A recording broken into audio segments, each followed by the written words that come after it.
I'm going to talk about some of the different parts of the guitar that I'll be referring to throughout the videos. The top of the guitar you have the guitar head, and on the guitar head you have these metal knobs called tuning keys. Turn the tuning keys either direction in order to tighten or loosen the strings. That's how you tune the guitar. This white strip here is called the nut, and that's what holds the strings in place as they run down the neck of the guitar. This whole section right here is called the neck of the guitar. On top of the neck, this wood strip is called the fretboard. These metal strips that run along the fretboard are called frets.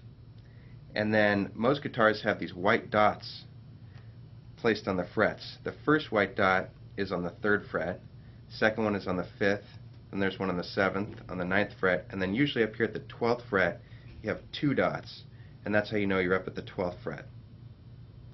The neck is attached to the body of the guitar, and this is an acoustic guitar, so it's a hollow body and it's got a sound hole.